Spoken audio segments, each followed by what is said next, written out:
Bonjour et bienvenue sur la chaîne EV. Aujourd'hui, petite vidéo à propos des longs trajets en Tesla. Je suis à bord d'une nouvelle Tesla Model Y Long Range, la Juniper. Pour la vie de tous les jours, une Tesla, c'est vraiment incroyable. C'est de la technologie vraiment utile. C'est un plaisir de conduire qui est vraiment énorme. L'OS, tout, etc. Franchement, très bien. Par contre, moi demain, si je dois faire un Lille-Marseille, eh ben c'est clairement pas une Tesla que je choisirais et je vais vous expliquer pourquoi dans cette vidéo. Mais avant que je commence, n'hésitez pas à vous abonner. C'est parce qu'on a des abonnés qu'on peut avoir des voitures à l'essai, c'est plus simple, et qu'on est invité à des événements. Bref, plus on a d'abonnés, plus on peut vous faire vivre de choses.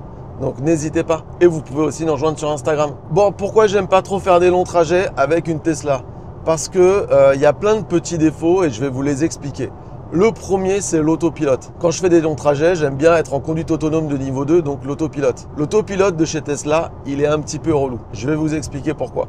D'abord, c'est son fonctionnement. Là, je suis en autopilote sur l'autoroute, je suis calé à 130, tout va bien. Sur toutes les anciennes Tesla, quand je mets le clignotant pour doubler, ça désactive l'autopilote. Et quand je dis ça désactive l'autopilote, c'est que ça désactive seulement le maintien dans les voies. Ça garde le régulateur adaptatif. Donc quand vous changez de voie, vous restez à votre vitesse. Mais après, une fois que vous êtes dans la voie d'à côté, il faut réactiver l'autopilote pour se remettre dans les voies. Ça, c'est super chiant. Mais alors, sur la Juniper, c'est encore plus dingue. Vraiment, c'est fou. Avant, on pouvait dire je veux être au régulateur ou en autopilote grâce à la manette ici. Maintenant, il faut le définir dans l'écran et ne plus y toucher. C'est-à-dire que si vous voulez rouler à l'autopilote, vous ne pouvez plus être au régulateur adaptatif. Et sur la Juniper, donc, et là, je comprends même pas que ce soit possible. Mais c'est nul. Si vous devez changer de voie, vous mettez le clignotant, vous changez de voie, ça désactive l'autopilote, mais ça désactive aussi le régulateur adaptatif. Ça veut dire que quand vous changez de voie manuellement, vous êtes obligé de remettre le pied sur l'accélérateur. Non mais, quel délire! Et bien sûr, à chaque fois qu'il y a cette action de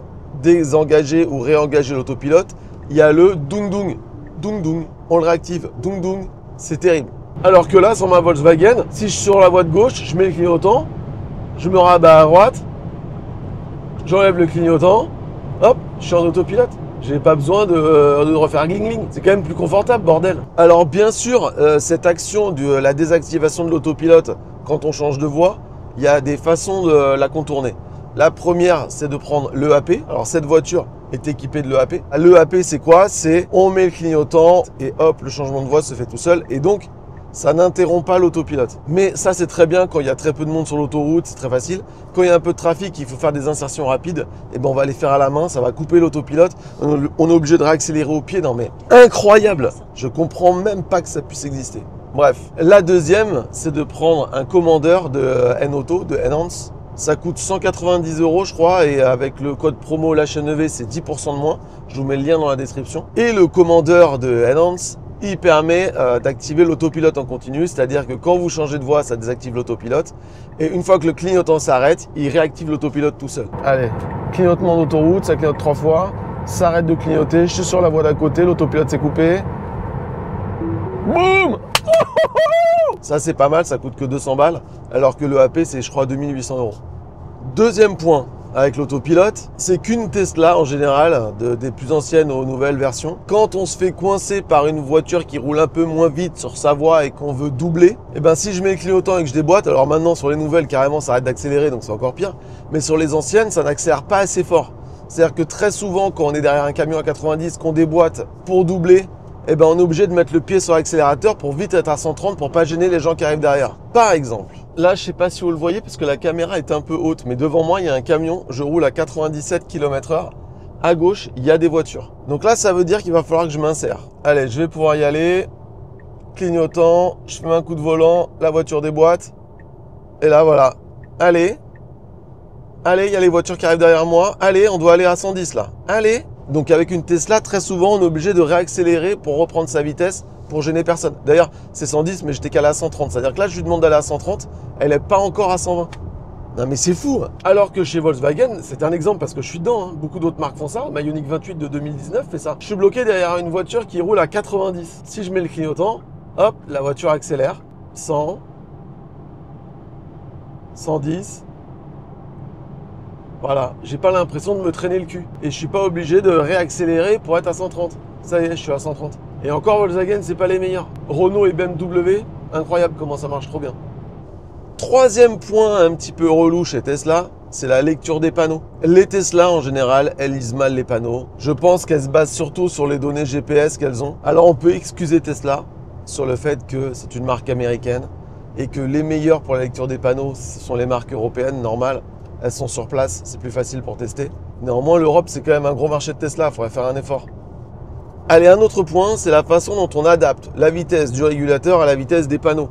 Sur les routes françaises, ça change souvent de vitesse. Sur l'autoroute, on est à 130, il y a des portions à 110, des portions à 90 quand il y a des travaux, puis on réaugmente. Sur les anciennes Tesla, celles qui ont un commodo ici pour passer la marche avant, la marche arrière, quand on baisse le commodo longtemps vers le bas, ça ajuste la vitesse du régulateur à la vitesse des panneaux. Sur les modèles 3 Highland et la modèle Y Juniper, il n'y a plus ce commodo, donc on peut même plus le faire.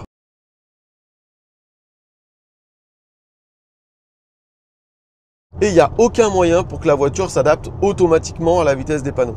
C'est quand même incroyable. On est en 2025, Tesla c'est les rois de la tech, ils sont pas capables de faire ça. C'est fou. Alors que par exemple sur cette ID Buzz, il y a un mode tout automatique. C'est-à-dire qu'on lance l'autopilote et si on a activé l'option tout automatique, à chaque fois qu'il y aura un changement de panneau, la voiture adaptera la vitesse du régulateur au panneau. Et chez Renault, on peut passer en mode manuel et là il y a juste un petit bouton sur le volant à cliquer pour synchroniser les deux vitesses. C'est au choix, c'est génial. Tout ça, c'est peut-être des détails, mais quand tout s'accumule, quand on a roulé dans une bonne voiture sur l'autoroute avec des aides à la conduite qui sont vraiment faites pour le conducteur et qu'on roule après en Tesla, c'est incroyable l'écart. Mais on continue, il n'y a pas que ça. Maintenant, on va parler du lane assist. C'est ce qui permet de laisser la voiture dans les lignes, être pépère tranquille. Le premier problème qu'il y a chez Tesla, c'est qu'une fois que tu es en autopilote, lane assist, le volant est bloqué. Alors, il n'est pas vraiment bloqué, mais il n'y a pas de latitude. Je ne peux pas lui faire dévier de sa voie. Si je lui fais dévier ne serait-ce qu'un tout petit peu de sa voie, hop, ça coupe l'autopilote. Et en plus, sur la nouvelle version, ça enlève le régulateur adaptatif. C'est juste une dinguerie. Imagine, tu roules, il y a une moto qui arrive derrière, tu veux t'écarter un petit peu pour la laisser passer, tu dois couper l'autopilote et couper le régulateur adaptatif. Hein? Dites-moi en commentaire si, parce que là, je l'ai pour 1 heure, même pas. Dites-moi en commentaire si je me trompe, parce que c'est pas possible, ça ne peut pas fonctionner comme ça, bref. Si quand tu doubles un camion, tu te trouves un peu trop près du camion, ou s'il y a des cônes que tu veux t'écarter, bah dès que tu vas faire un mouvement de volant, ça a coupé l'autopilote. Alors que par exemple sur cette Volkswagen, je suis en lane assist, si je me décale à droite, ou si je me décale à gauche pour laisser de la place à un camion ou n'importe quoi, eh ben je suis toujours en autopilote. Si je lâche, elle me remet au milieu. Mais je peux aller où je veux. Ça désactive pas l'autopilote à chaque fois que je me déplace sur ma voie. Et même chez Volkswagen et chez Stellantis, ça le fait. Si je force la voiture à rester sur la droite, si je lâche, elle reste sur la droite. Ça veut dire que si je trouve que je suis près des camions, je peux la forcer à s'écarter, je garde le cap quelques secondes et elle y reste. Magnifique. Avouez que c'est mieux quand même, non? Enfin, je sais pas. Ensuite, on passe au volant capacitif. Quand on est en autopilote, le système vérifie en permanence que vous êtes bien en train de conduire vigilant. En gros, que vous ayez les mains sur le volant ou que vous regardiez la route. Sur les anciennes versions de Tesla, vous avez les mains sur le volant et de temps en temps, il faut faire des micro-mouvements pour indiquer que vous êtes bien au volant. L'écran commence à clignoter en bleu, hop, il faut faire un micro-mouvement, ça arrête de clignoter en bleu, ça veut dire qu'il a compris que vous étiez là, vous étiez présent. Ça, c'est globalement très très chiant. Alors que chez plein de constructeurs, dont Volkswagen, il y a un volant capacitif. Il n'y a pas besoin d'avoir des caméras, de mettre les mains là, là ou comme ça, non. Il suffit que tu touches le volant à un endroit et le système sait que tu es présent et ça roule. Là, par exemple, je viens de faire 700 km avec cette voiture, juste avec la main sur le volant, sans jamais être appelé à l'ordre. Que ça soit là, là, là, là, ou là, là, là. Sur les nouvelles versions, on me l'avait dit et effectivement c'est vrai, il n'y a toujours pas de volant capacitif, mais il suffit d'avoir la main là, avec la caméra, la voiture sait que vous êtes présent. Donc ça c'est pas mal. Franchement là, j'ai une main, j'exerce aucun mouvement et ça marche. Donc là on est quasiment sur du capacitif, ça c'est vraiment cool, bravo Tesla. Mais sur les anciennes versions c'est vraiment très très pénible. Et il paraît même que si je mets mes mains ici, la caméra est trompée et elle croit que tu as les mains sur le volant. Alors après, conduire toute la route comme ça, c'est pas cool. Mais là, a priori, je pourrais faire 100 km sans qu'elle me demande de mettre les mains sur le volant. Ok, ça c'est vraiment une belle innovation. Pour les anciennes Tesla, c'est vraiment moins bien. Mais c'est vrai que le top, c'est quand même d'avoir un volant capacitif où tu peux mettre tes mains n'importe où, en haut, en bas, etc. Et ça marche quoi. Un autre détail qui fait péter un plomb chez Tesla quand on fait un long trajet. Il arrive parfois que pour une raison X ou Y, vous n'ayez pas un comportement adapté avec l'autopilote. Par exemple, ne pas bouger assez le volant, ne pas se rendre compte que ça clignote bleu et d'un seul coup, ça coupe l'autopilote. Ou on est en autopilote en train de doubler quelqu'un, on roule à 130, la personne qu'on double roule à 129, on se dit on va accélérer pour la doubler rapidement. On dépasse les 145 je crois, ça supprime l'autopilote. Et quand vous avez une suppression d'autopilote, vous ne pouvez plus l'utiliser jusqu'à temps que vous vous arrêtiez et que vous passiez en mode P. Et quand vous avez 5 suppressions dans un certain temps, je sais plus, je crois que c'est 1 mois ou 2 mois ou 6 mois, je sais plus exactement, et bien vous êtes carrément puni, vous l'avez plus. Alors sur les nouvelles Tesla, je ne sais pas si on est souvent puni parce que c'est vrai que la détection du volant est bien meilleure que sur les anciennes. Donc déjà, ça doit supprimer des punitions qui n'étaient pas justifiées en fait. Mais c'est vrai que quand on se fait punir par sa voiture, ça fait péter un câble. Alors que par exemple sur mon ID Buzz, là, si j'arrête de toucher le volant, au bout d'un moment j'ai un message reprenez le contrôle, ça équivaut au clignotement bleu sur l'écran Tesla. Et si je ne le reprends pas assez vite, ça va me mettre un petit coup de frein pour me réveiller. Là ça sonne. Je peux toujours reprendre le volant, hop, petit coup de frein. Voilà, j'ai compris. Je reprends le volant. Et si j'allais jusqu'au bout, c'est-à-dire de ne plus jamais toucher le volant, le système, au lieu de me punir et de se dire, il n'utilise pas l'autopilote comme il faut, il va se dire, oh, peut-être qu'il va pas bien. Donc il me met un coup de frein, 2 coups de frein, il me tire la ceinture pour me réveiller. Et si je retouche pas le volant, la voiture va ralentir en restant dans la voie, mettre les warnings et s'arrêter sur le bas-côté pour te protéger. Plutôt que de te laisser aller crever contre un arbre ou une rambarde. Et t'es pas puni. Ça commence à faire beaucoup là, je trouve. Allez, on continue avec le planificateur Tesla. Alors le planificateur, moi je juge que c'est le plus simple du monde. C'est-à-dire que une Tesla, c'est quasiment la seule voiture que je pourrais laisser à ma belle-mère pour faire un Lille-Marseille. Je sais qu'elle arrivera à destination. Parce que le planificateur Tesla ne planifie son trajet que sur des bornes Tesla. Donc on reste dans l'écosystème. On arrive sur une station Tesla, on branche la voiture, ça charge directement, ça marche, il n'y a pas de problème. Voilà, c'est hyper simple. Mais tout le monde n'est pas ma belle-mère, surtout moi. Et moi, quand je fais un long trajet, il y a des stations Tesla, j'ai envie d'y aller, il y a des stations Tesla, j'ai pas envie d'y aller surtout. Souvent, j'ai envie de rester sur l'autoroute. Quitte à payer un petit peu plus cher, c'est pas grave. Et là, on peut pas planifier avec le planificateur Tesla. Et même si vous ajoutez, par exemple, une borne Unity sur le trajet dans le planificateur Tesla, lui, il va savoir que c'est une borne de recharge. Il va préconditionner quand vous allez arriver sur la borne. Par contre, il ne la prendra pas en compte dans la recharge et dans la planification. Là, par exemple, je simule un trajet vers Paris. Hop là, ça me met tous les arrêts de recharge. Et là, j'ai envie de m'arrêter sur une station que je connais bien. Par exemple, la Cestas, ici. Elle n'est pas référencée dans le moteur de recharge de borne, mais elle est référencée dans le GPS comme station de recharge. Je clique dessus, je l'ajoute sur le trajet. Ma voiture sait très bien que c'est une station de recharge, vu qu'elle déclenche le préconditionnement automatique de la batterie. Et pourtant, dans le planificateur, j'ai encore un arrêt recharge programmé à peine 30 km après. Donc le planificateur sait que c'est une station de recharge, mais ne prend pas en compte le fait que je vais m'y recharger. Et donc quand je m'arrêterai pour recharger dessus, j'aurai aucune indication de pourcentage à atteindre. C'est dommage. Et c'est d'autant plus dommage que c'est pas un truc que tu retrouves chez les concurrents. Les autres planificateurs prennent en compte les bornes qu'on ajoute à la main. C'est trop mal foutu. Oui, Tesla, c'est le planificateur le plus simple et le plus facile. Mais oui, il y a des gens qui roulent en Tesla parce que c'est une voiture de geek et qui veulent avoir un comportement de geek et faire ce qu'ils veulent avec la voiture.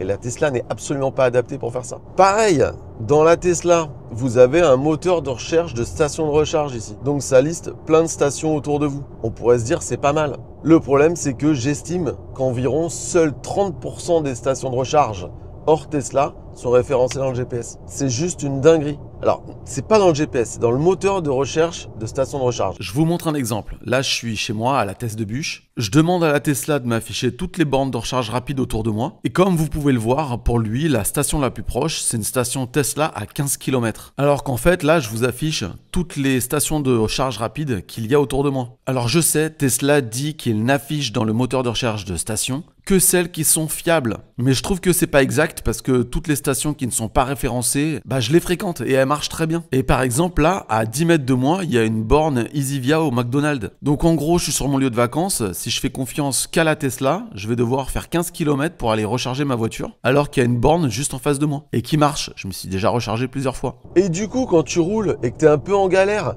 tu te dis ah mince, je suis pas trop haut en batterie, tiens, j'aimerais bien trouver une borne.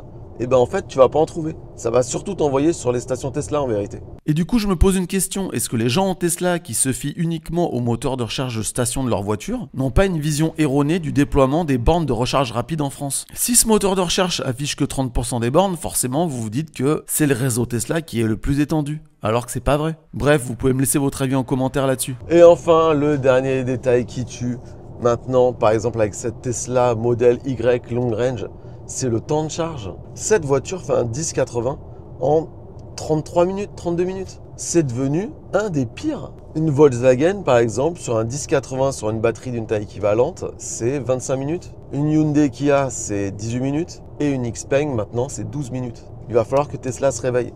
Bon, en attendant, ça reste vraiment des super bagnoles. C'est très très simple d'utilisation. Ça consomme rien du tout. Ça, c'est vraiment très très fort. C'est hyper confort, c'est bien équipé. Ça coûte pas très cher par rapport à la qualité du produit. Franchement, une Tesla, ça déchire. Mais encore une fois, il y a un moment que Tesla, il va falloir se réveiller parce que les autres commencent à faire mieux. Et un jour, il y aura bien un concurrent qui va sortir des voitures aussi efficientes que vous. Donc, il faut se bouger maintenant, Tesla. Il faut avancer. Et évidemment, il y a des points que j'ai évoqués. Il y a sûrement pas mal de gens qui s'en foutent complètement. Et tant mieux. Mais si vous avez une BMW avec le Drive Assist Pro et que vous changez pour une Tesla Model Y Juniper, au niveau des aides à la conduite, vous allez avoir un choc. C'est vraiment beaucoup moins bien. Bon bah voilà, cette vidéo est terminée. J'espère que j'ai bien expliqué mon point de vue. Si vous n'êtes pas d'accord, n'hésitez pas à le mettre en commentaire. C'est toujours intéressant de discuter et c'est toujours intéressant d'avoir des points de vue contraires. Par contre, on respecte les points de vue de l'autre, attention. N'hésitez pas à liker cette vidéo si elle vous a plu. Si vous voulez acheter une Tesla comme cette Model Y, ça serait dommage de ne pas être parrainé. Sur la chaîne ev.fr, rubrique parrainage Tesla, on a un lien de parrainage pour vous faire profiter des avantages du parrainage, à savoir actuellement des kilomètres de recharge gratuits. Donc n'hésitez pas, le lien est en description. Allez, ciao!